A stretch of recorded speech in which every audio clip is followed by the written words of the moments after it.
নমস্কার বন্ধুরা, তোমরা সবাই কেমন আছো? আশা করছি তোমরা সবাই ভালো আছো, আর আমিও ভালো আছি। আজকে আমি তোমাদেরকে চিকেন বিরিয়ানি রান্না করে দেখাবো। সম্পূর্ণ রান্নাটা ঘরোয়া পদ্ধতিতে আমি করব, কিন্তু খেতে টেস্ট হবে পুরো রেস্টুরেন্টের মতো। তোমাদের যদি ভালো লেগে থাকে তাহলে আমাকে ফলো করে আমার পাশে থেকো, আর লাইক, কমেন্ট ও শেয়ার করে দিও। তাহলে কিভাবে আমি রান্নাটি করছি চলো এবার দেখে নেওয়া যাক।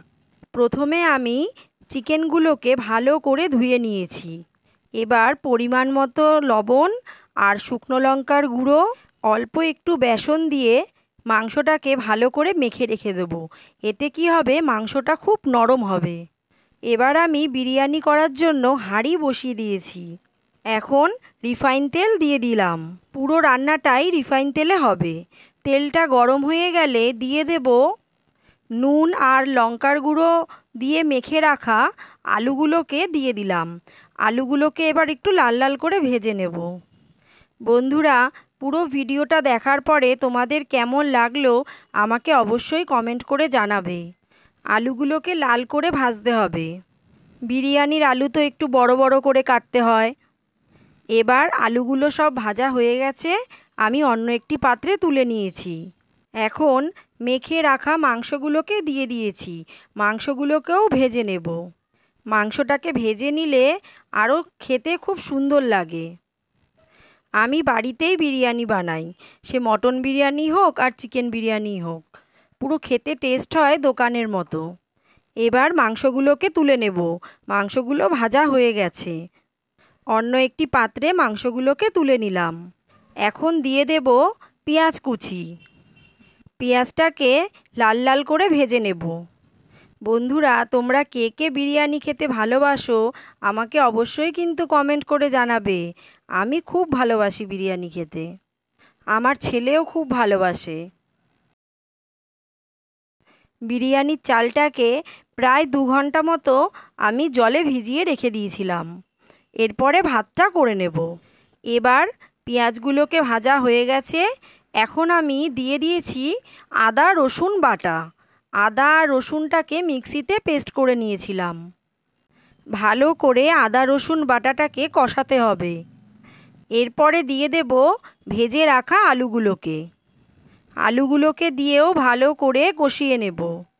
আর দিয়ে দেব শুকনো লঙ্কার গুঁড়ো। রান্নাটা লঙ্কার গুঁড়ো দিয়েই করব।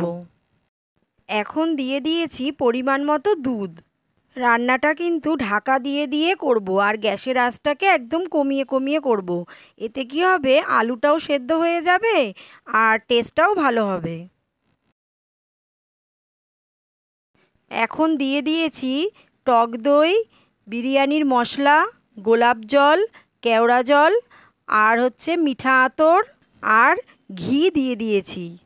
আর পরিমাণ মতো লবণ দিয়ে দেব। দিয়ে ভালো করে নাড়তে হবে। নেড়ে আবার কিছুক্ষণের জন্য ঢাকা দিয়ে তারপরে ফিরে আসছি। কিছুক্ষণ পর ফিরে এলাম। এবার ভেজে রাখা মাংসগুলোকে দিয়ে দিলাম। মাংসগুলোকে দিয়ে এবার ভালো করে কষিয়ে নেব। বন্ধুরা, তোমরা একবার এইভাবে ট্রাই করে দেখতে পারো, খুব স্বাদ হয় খেতে। আমার রেসিপিগুলো তোমাদের কেমন লাগছে আমাকে কমেন্ট করে জানিও। তোমাদের ভালো লাগলে তাহলে আমাকে ফলো করে আমার পাশে থেকো। এবার ঢাকা দিয়ে আবার কিছুক্ষণের জন্য রান্নাটা করে নেব।